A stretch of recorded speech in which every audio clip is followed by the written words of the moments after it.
Hello and welcome to Begin to Code. In this video, we are going to do our memory matching game. We've talked about it in previous videos. Today's the day we are going to build it, and it's really quite a simple piece of code to have a really cool result. If you don't know what the memory matching game is, I've got one on the screen.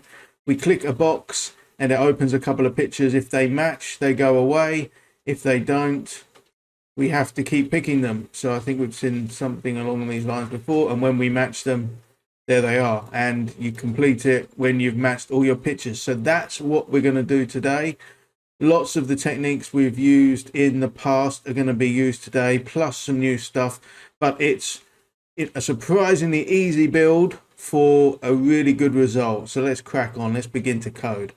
Okay, so the video starts with the picture match app we built in the working with multiple forms and constructors video a couple of videos back. So if you haven't watched it, check out the link in the description. If you have watched it and built along with me, then open that one up and you'll recognize our menu and our game.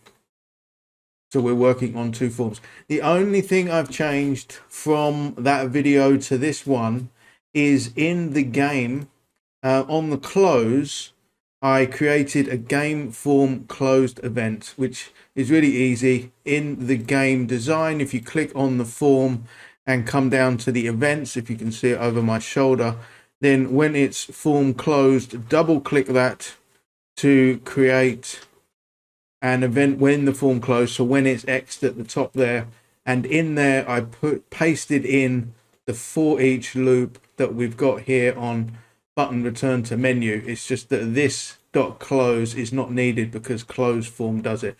But what that does is when we're in our game now, in our game board, and we exit up here, instead of it exiting the game but not, you have to kill it in the browser up here, it returns us back to menu.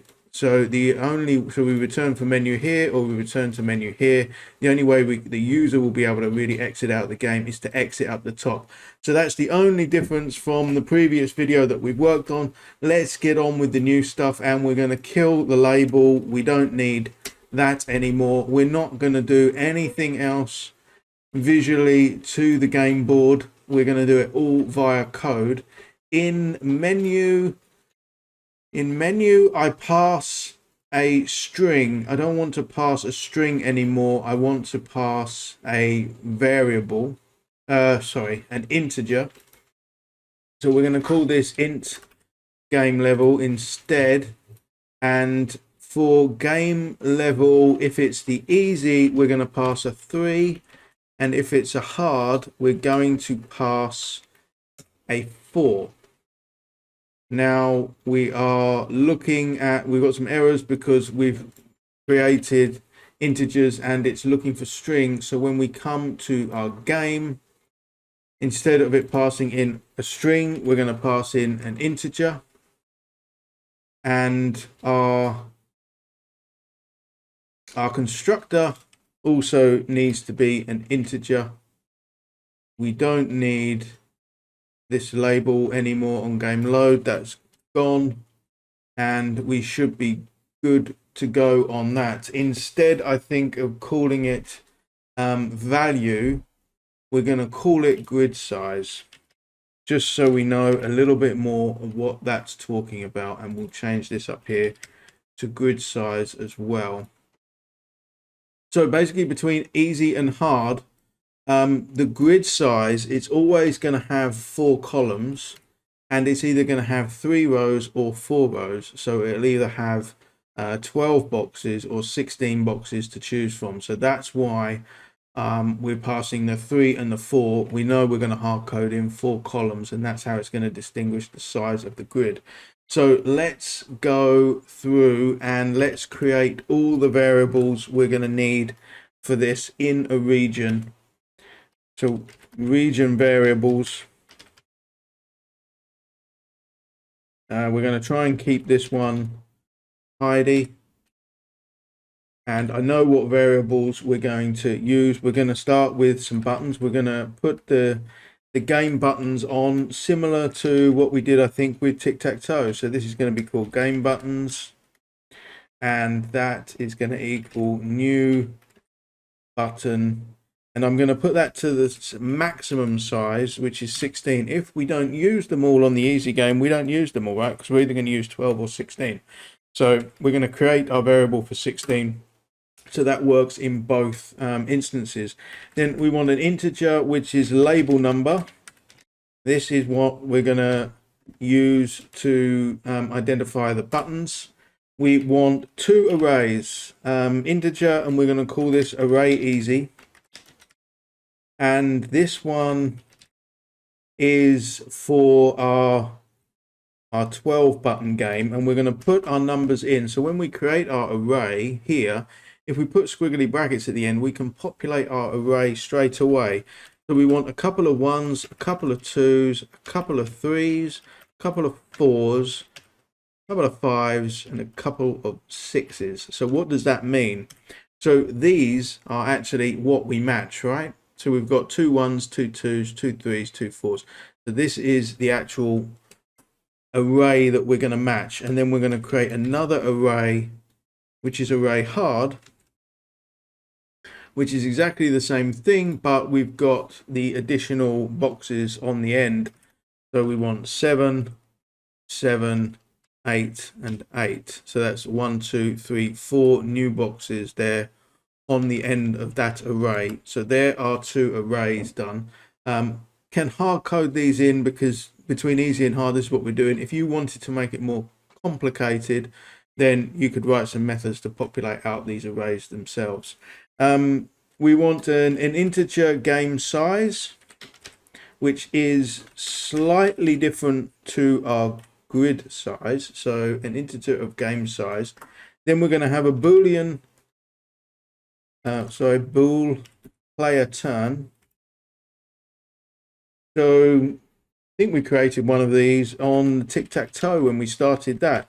But you saw in the example at the start of the video, you open one window, then you open another. And so it's only really when you open the other one do we have to do some logic. And so this Boolean is going to tell us if it's our first go or our second go, and then which one. If it's the second go, obviously there's more code to look at. Then a few more integer arrays. And these will all come obvious through the video what we're going to use them for, but we need integer of pick number, which equals a new integer, and this is equal to 2. So 2 goes, we pick 2 boxes. These are the numbers of the boxes that we pick. Then we're going to have another integer array, which is pick tag, and this is equal to a new integer array also of 2. This is the tags of the boxes that we pick. Again, it will all become obvious. And then we want an image array called pictures, and that's a new image. We make that one 9. So yeah, how we use all of these will become obvious, but these are the variables that we're going to create. Some integer arrays, a Boolean, and an array of pictures. So let's get all those created in your code, and then we'll get on with what happens when we load the form. Okay, so down in load game, we're going to draw our board that we're going to play on, and this is really similar to what we did, I think, in our last video, where we were creating our lottery ball number labels in our panel via the code. We're going to do the same thing here. So the first thing we want to do is assign our label number with a 0. It doesn't like that. I've spelled label wrong up there. Let's get the right spelling, label number. So let's have that as a label number. Now, instead of a panel, we're going to create something called a table layout panel. So this is basically a panel and a table combined, which you will see new table layout panel.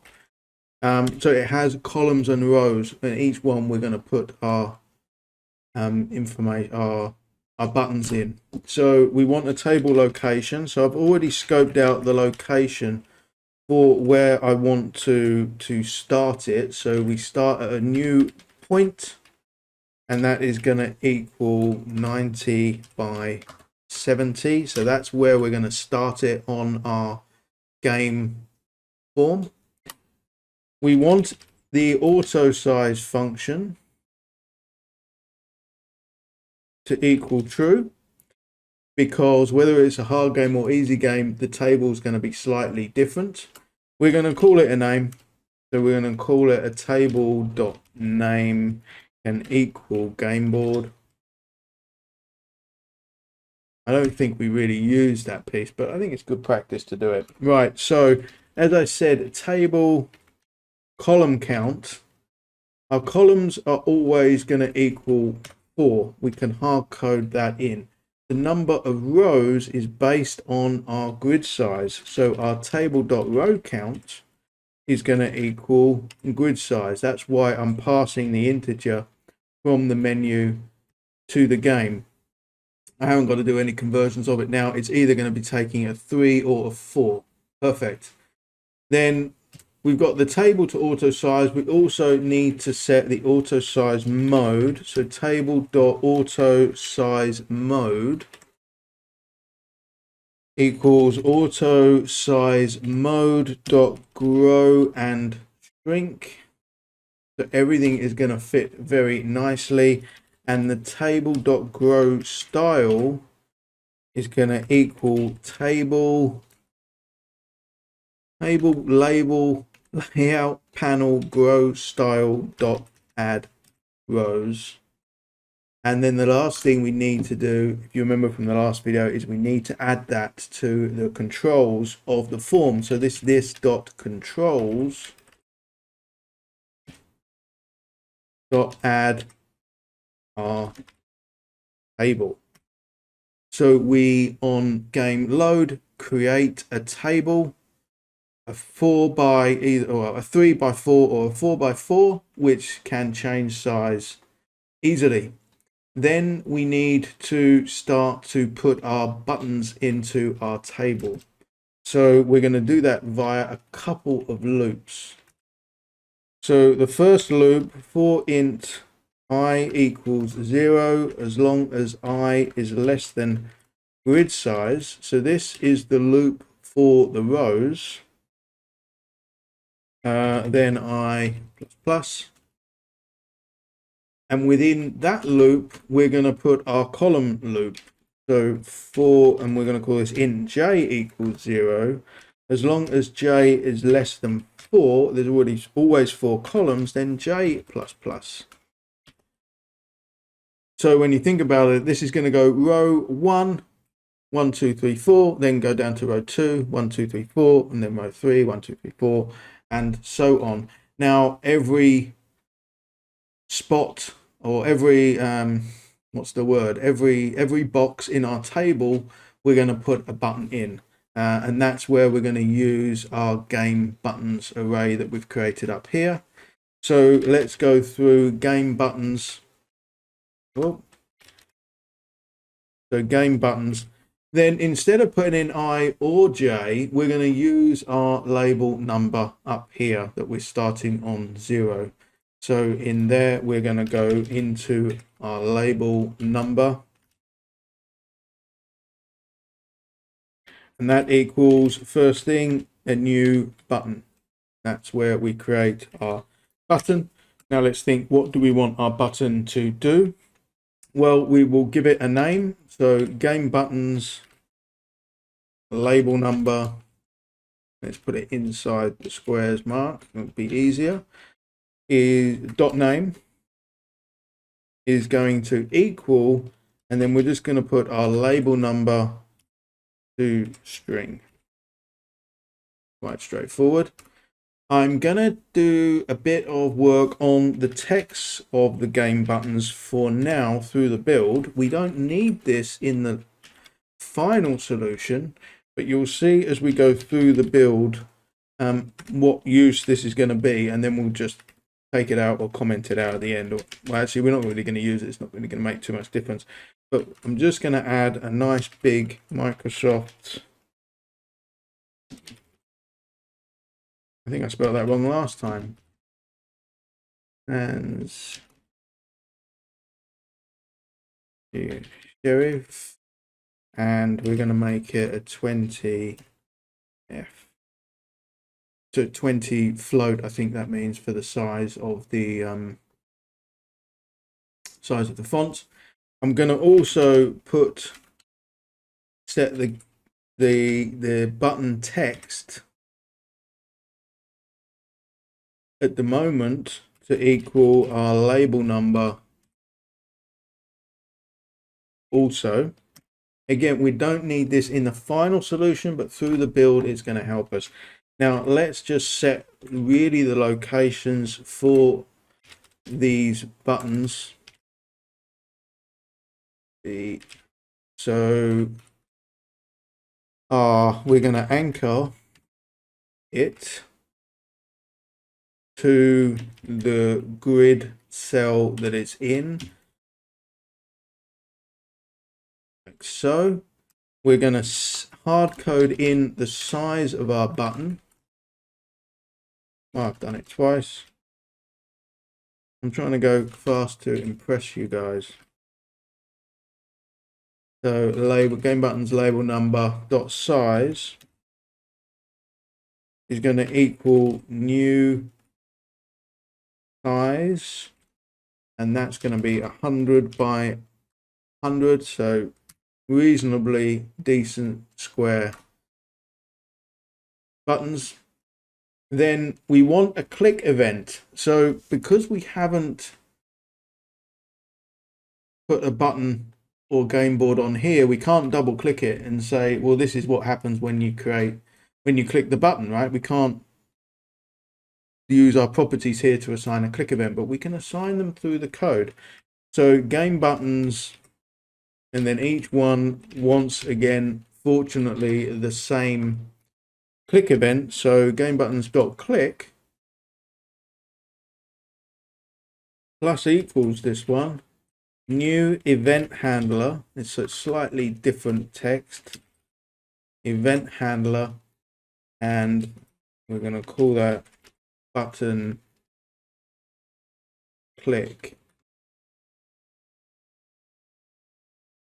Then we want to add our table dot controls dot add our game buttons label number, and then where it's going to go. So then it tells us here it wants the integer for the column and the integer for the row. So our column is J and our row position is I. So that is which cell we're going to put each button in as it goes through the loop. And then we finally want to increase our label number. So label number equals label number plus 1. So we have an error on our click event because it's exactly the same when you're calling a function or button. It's looking for one to call here, right, which we haven't created yet. So we need to create our click event. So at the bottom here, I'm going to create a protected void called button click. This passes in the object sender and event args e. We can open our method like that, and if we can spell object correctly, we have removed our error and we have our board drawn with buttons. Let's see if we hit start if something good happens. So we'll click on easy and we have a board drawn from 0 to 11. So we've got 12 boxes on there. They don't do anything yet. If we X, it goes back to the menu and draws the hard board 0 to 16 or 15. So 16 buttons is dynamically drawn on there, all very nicely spaced out. And if we return, we come back to our menu. So that's pretty cool. We've got our table layout panel drawn and all the buttons assigned through this piece of code in game load. Quite easy, quite straightforward, looks good. Let's get on to playing our game.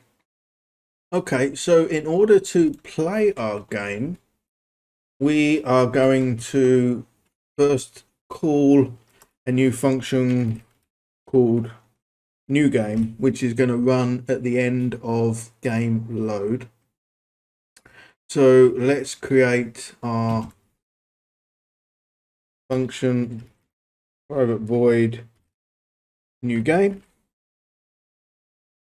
So in here we need to think what we want to do, and we're going to start off with a randomizer. So random RDN equals new random. So this one we did, in video 1 we created a random number. Why do we need a random number? Because these arrays easy or hard, at the moment they're 1s, 2s and 3s, it's all together.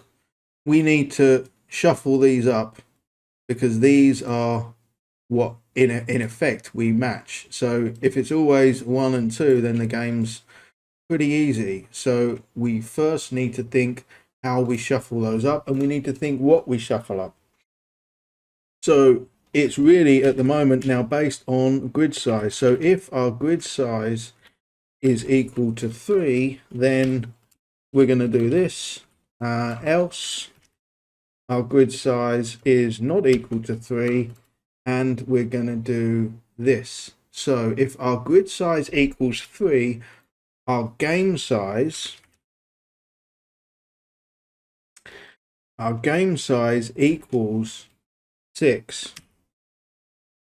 And what game size is, and I think we created game size up here in our variables, it's not the number of buttons, it's the number of unique pictures that we're going to match. So when we're passing a 3, we have 12 buttons, so we have 6 matches to do. When we're passing a 4, our game size is going to equal 8. It will all become clear. Then we need to shuffle our array. So grid size 3, we're using the array easy. So we're going to create a new integer array to shuffle our array into, and we're going to call this shuffle array. So shuffle array equals array easy dot order by, this gets a bit funky, order by x is equal or greater than random dot next. And we want to write that to the array. And believe it or not, that should take array easy into here and write it to shuffle array in a random order, which is exactly what we want to do. So now we've got shuffle array, which is array easy, but with all of these in a completely random order. Now we need to assign those to our buttons on our board. So we can do that via a loop for int I is equal to 0, as long as I is less than shuffle array dot length, then I plus plus, and now our game buttons, and we can use I dot tag, because we know our easy array is the right length of the game buttons that we've created. So our game buttons I dot tag is going to, and I love using the tag, I think we used it on tic-tac-toe, right, is going to equal our shuffle array I dot to string.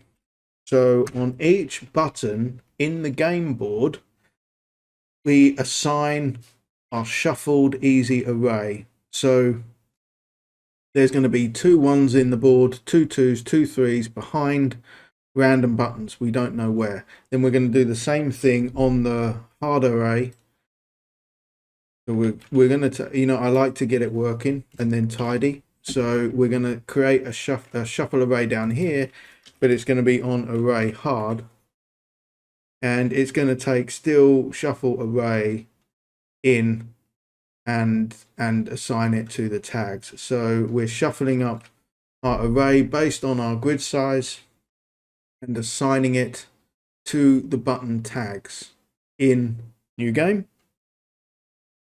And we're also going to go through final loop, which is in effect our reset. Because what we don't want to do when we've completed a game and want to play another one, we don't want to draw the table again. We don't want to do the buttons again. We don't want to do any of this. All we actually need to do is run our new game and reshuffle our array, assign it to the buttons, but then we just effectively have to reset our buttons. So for in I equals 0, as long as I is less than, how big a loop do we have to make this? We have to make this the size of game size times 2. And game size is either going to be 6 or 8, so it's either 12 or 16, which is the number of buttons we've got.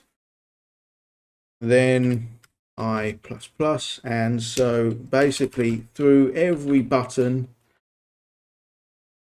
game buttons I, we are going to enable them, and you will see that when we match them, we basically disable them, very similar to what we did in tic-tac-toe, where we already put an X or an O in the box, we disabled it. So when we match, we're going to disable our buttons. So same thing. So when we reset, we re-enable them. We're going to clear our text for now. I.text equals this we don't need in the final game. And we're going to set our game buttons I dot background image is going to equal null.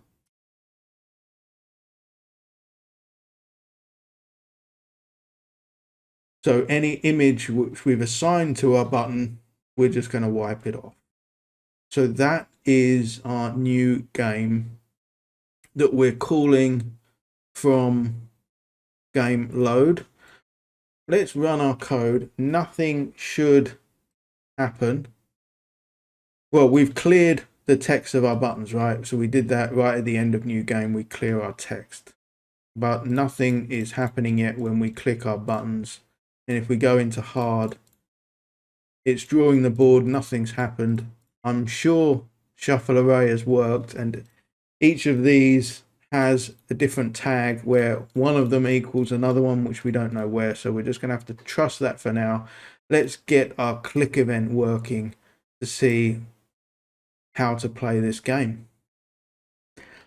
Okay, so in button click, so I've just shrunk down new game there, so we can shrink down game load as well.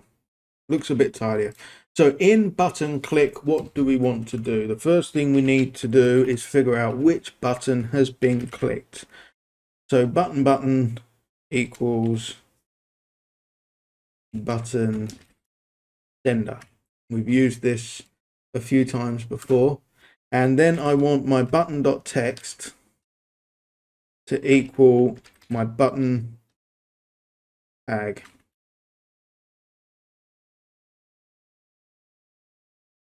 I need to put that to string. Let's see if every time I click a button, I should get a number. So that's got a 6, a 5, a 6, 4.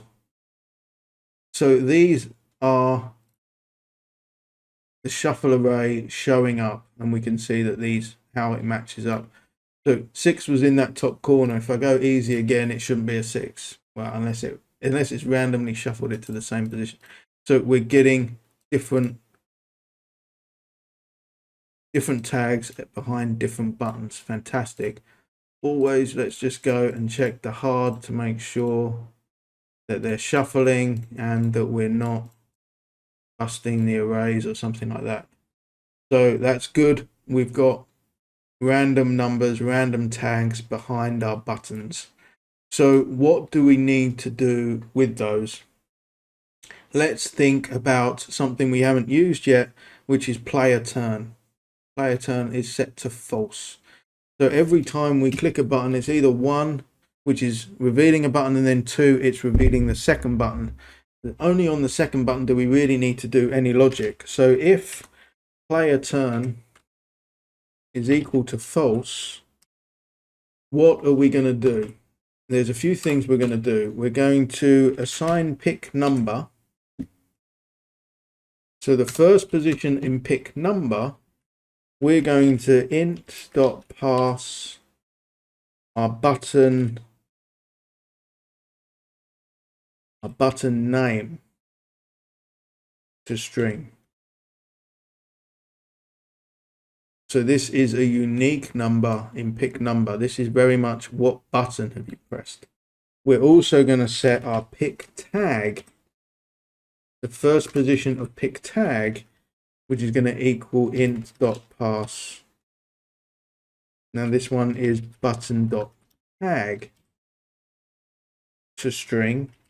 This is very much looking at that secondary field from shuffle array. Which one have you picked up? So we're setting the first position of these mini arrays both on which button you've clicked.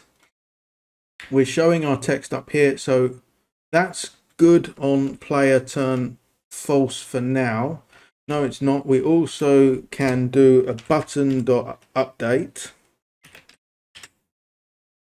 and we want to set player turn to equal true. So the next click, it doesn't come here, it comes down here. So else if player turn is equal to true, is where it's going to get good. We want these. Let's take all of these. So we don't want position 0, we want position 1 and position 1 to take our new number and our new tag, and we can do our update. And then we want to check if it's matched, and we're going to do that by a new function. So we're going to create if check match is equal to true. Let's do this. Else let's do something here. I was just waiting for that. I was thinking, why does it not tell me check match doesn't work? We haven't created it yet. It took a while for those lines to come up. So if check match isn't true, let's do something here. Let's quickly create a check match, shall we? So if this is true, check match needs to return a Boolean. So PRI, private void, not private void. I just said create a Boolean, so let's create a Boolean. Check match. And that's just going to remove our error up here. If I return, I can always return false for now. So this one shouldn't be, should go. Private void check match. Turn false. Not sure why that one's not going yet. We'll worry about that in a minute. What's the error? Operator cannot be applied method group and bool. Private bool. Pretty sure I created it correctly. Let's try run our code and see.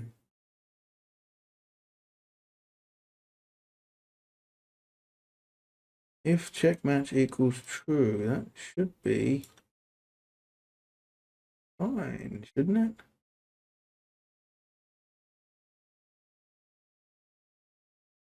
There we are. Let's put remember our brackets in. So if our check match function is true, then do this. Otherwise, do this. At the moment, check match is always returning false. So we only need to worry about what it's doing. So the first thing, so when we saw the game at the start, it shows you the pictures for a little bit and then they run off. So we're gonna sleep our thread to slow us down. So system threading.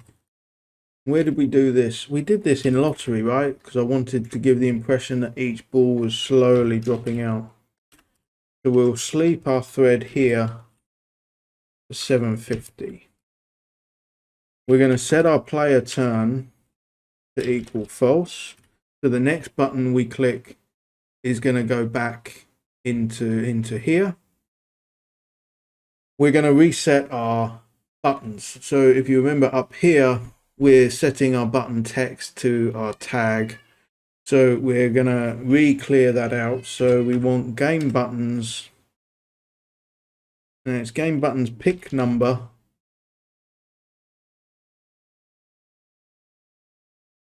Zero. So the first button we've picked, we can set the text of that clear. And we don't need this in the final solution. I'm building the game. We're going to use the text first and we're going to use the pictures at the end. Then game buttons. Yep. Instead of updating our text, we're just going to do an update to our button. And then we're going to set it the same for the second button that we picked, which is pick number 1. Let's test this out. What we should see is it showing us 2 numbers and then they'll vanish. So a 6 and a 6 and they've gone. A 3 and a 4 and they've gone. A 2 and a 4 and they've gone. 2 and 2. So we need to get this matching piece working, guys, because this is coming and going. I don't know if it comes and goes a little bit fast. If it does, we can just sleep our thread a little bit longer. 4 and 3, and it goes. Let's check it on hard. So, the eagle-eyed out of you will be realizing we're not actually matching pictures. We're matching numbers. We're matching the tags. But the user, in the end, is not going to see numbers. They're going to see pictures. Don't worry about that. But all the code is based on these tags matching. So yeah, I think that works well. I think it's slow enough. So let's have a look if we've matched what we now need to do. Okay, so checked match actually needs to take a few integers into it. It needs to take our pick numbers and our pick tag. So it needs to take 4 integers into it. So let's create those as the function is looking for them. So we're going to call this int a tag and we're going to call it int b tag. So these are the 2 tags that it's going to pass in. And then we want int a button. And then this is effectively the button number that it's looking for, and int b button. So that is what we're going to pass into it. So now in check match, we need to pass these into our code. So we're going tags first, right? So we want pick tag 0 Then we want pick tag 1. Then we want pick number 0.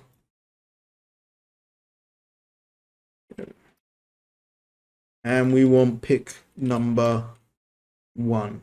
Now our error should go away. So we're passing the tags and the buttons to check match. What is check match going to do with them?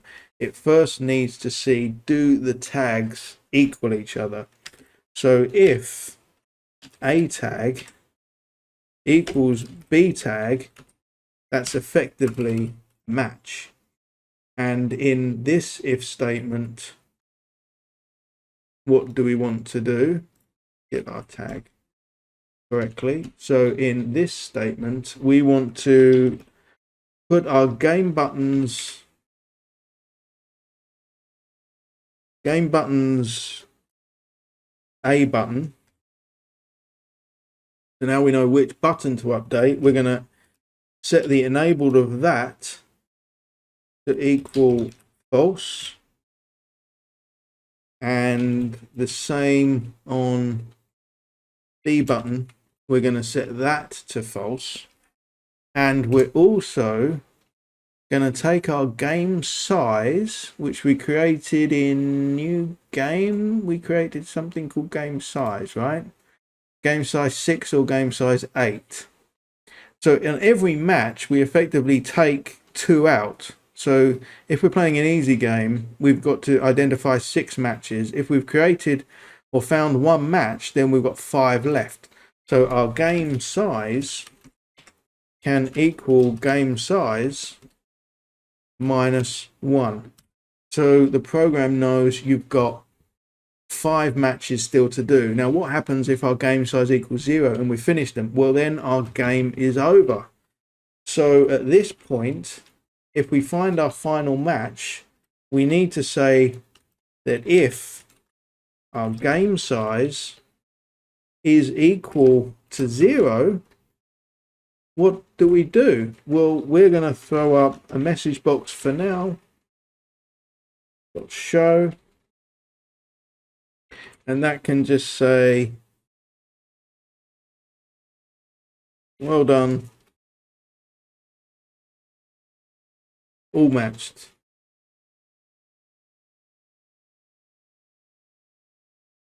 And after that one, we effectively are going to reset our game and we can run new game. And when it runs new game, it comes down here. It's already remembered the grid size because that's passed to it when you come into game from menu. So it can set our game size back to 6. It can shuffle our array and it can set the game tags to the shuffle array and enable all the buttons, clear all the text and clear all the images. So we effectively reset ourselves at this point. If it's not a new game, we need to return true. If it doesn't match, we return false. So if it doesn't match, we sleep our thread for a little bit and then we basically reset our buttons. If it is true, we've actually already updated our buttons here, right? We've set them to disabled and reduced our game size. So if it is true, we can just set our player turn, I believe, to false.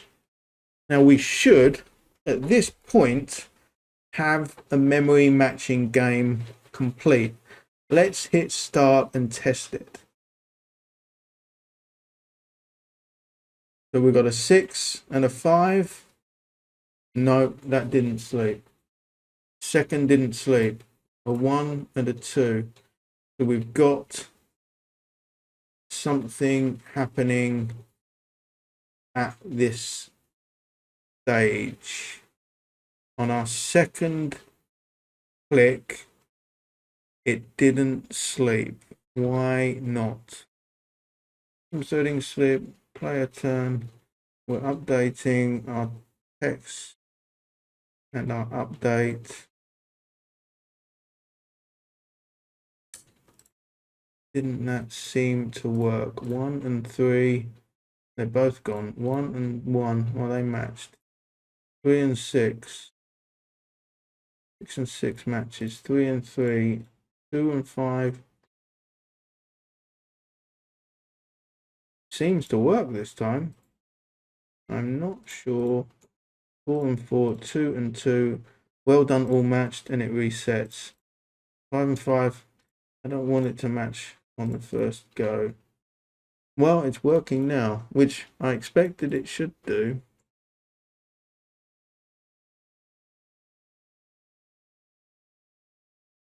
5 and 5. When we find a match, it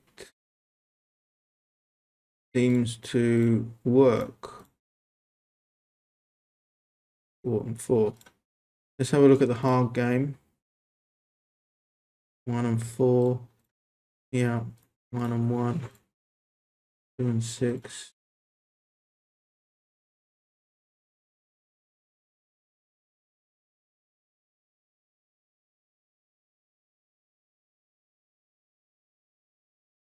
Five, 5, 7. It seems to work quite well. Yeah. Not sure what happened the first time we clicked it, but it effectively runs and resets itself pretty well now. Now I do think if we click a bit too fast, we can, yeah, it tries to, the sleep piece can screw up if we just keep clicking all over the board. So maybe that's not the best handling of the solution, although it's not really doing it now. 1, 5, 3 and 3. That's working well. I think it's working well. So we've got our game board. It's dynamically drawn whether we hit easy or hard, and we're able to match our numbers. But this is a picture matching game, not a number matching game, and it's always going to be better with pictures, isn't it? So let's get on and hide our text and add our pictures now and give this game a bit more of a wow factor. Okay, so the final piece of this game is to add our images to our pictures array that we created up here. It's the only piece we haven't used. We need to put our images into our program. So if I click on the properties of picture match, I can come into our resources and I can add a resource. I'm going to add it from an existing file and look at my downloads, and that is going to show me some pictures which I've got downloaded here. I've got 1, 2, 3, 4. Yeah, so I want these ones. I know I want these ones. I've done it before, and the pizza one's not a very good picture. So I've all got PNG files which I downloaded offline, and we'll add those, and we can see them, nice fun pictures to match up. And we've got 8 pictures, which is the maximum, right? Because it's always 2, so 8 is going to be 16, or it's going to be 12. So we can close that off and save the pictures to our resources, and they're added there. Then we just need to add them to our game, which we can put them in game load. No, I think we probably want, yeah, we can put them in game load. Right in here, we can assign pictures 1 is going to equal, and what's our code? It's properties dot resources dot banana. Okay, and after banana, we're just going to go through and add these pictures 2 equals And the next one is bean. Try and go through it this way. 3, 4, 5, 6, 7, 8. 1, 2, 3, 4, 5, 6, 7, and 8. So we've got banana, bean. We want to put in our B, our cat, our duck, our lion, our monkey. And you can put in probably any pictures you want. It doesn't actually make any difference. We could probably put these in via some sort of for loop, but it only needs to be done once on game load, and there they are. They're uploaded into our image library. So now it's very much, I think, on button click.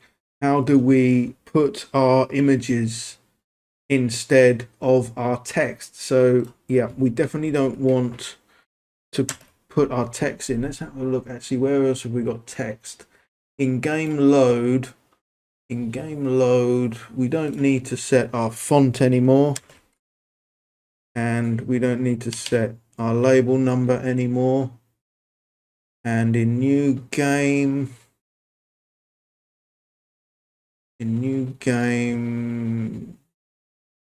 we don't need to clear our text anymore. We set our background image to null. That is correct. So when we click a button, we need to, in false, we need to put our picture in. So our button dot background image equals pictures, and then it is the tag location, pick tag location of our picture. And this is why I've gone from 1 to 8, because our original tags right up here, I started them 1 through to 6 and 1 through to 8. I didn't start them at 0. So if you start them 0 through to 5, then you can obviously use the pictures from 0 to 7 and set your pictures array to 8. But I've kind of got that offset in there, which is, I mean, it's okay, right? It works. So anyway, we're setting our background image there to our tag. And we also want to do a bit of formatting on that image. So it's button background, its background image layout is going to equal image layout dot stretch.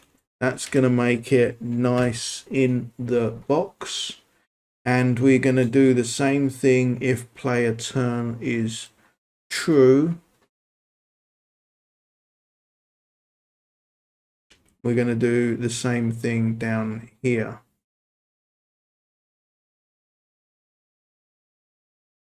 Bit of repeated code, I guess, but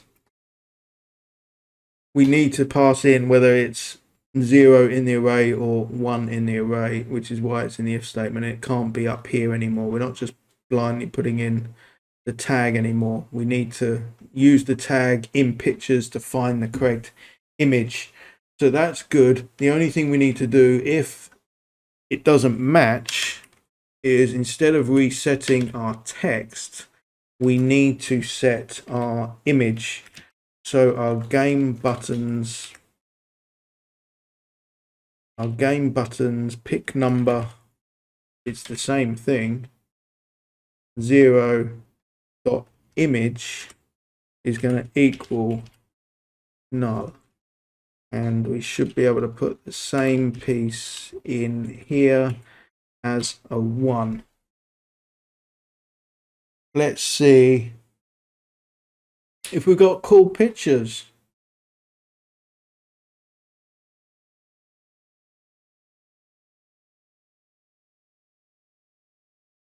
It's not resetting. Game buttons pick number 0 dot image equals null. Not resetting. cat and cat. Being, I've got cool pictures, but something's getting stuck. Where is something getting stuck? I think I've found my gap. I was updating my image and not my background image. That should. Two Bs, were they matched?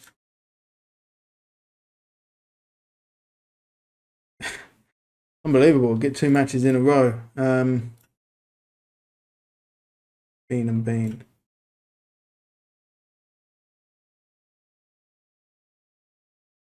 Cat and cat. Duck and duck. Well done, we're all matched. Well, we got there in the end. Let's have a look at the hard game. And we are able to slowly, so I've got that thing there where I've clicked them too fast. We've got two robots and we matched them. It looks pretty good to me.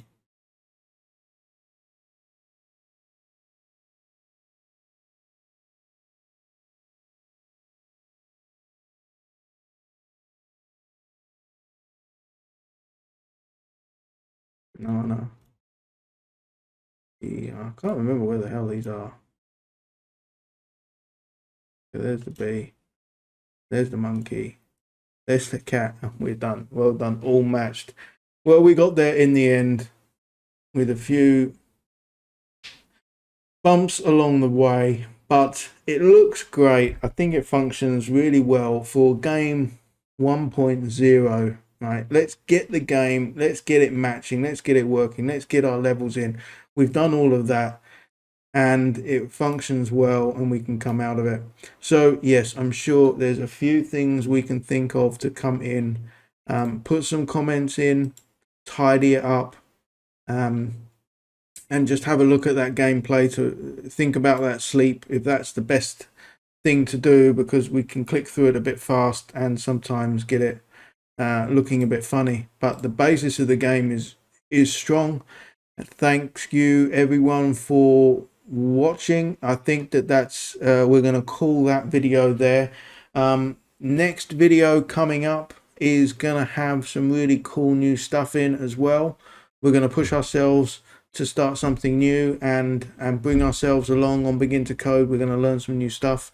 So if you hit subscribe and the little bell, you'll be notified when I post that up in a few days' time. Thanks everyone for watching. Like and comment, please. Feel free to share. I think it's a really nice little game there. Yeah, it performs quite well. But have a go with it and have a look at the logic. Let's continue at Begin to Code. Let's keep learning with me, and I'll see you all in the next video. Thanks all. Bye for now.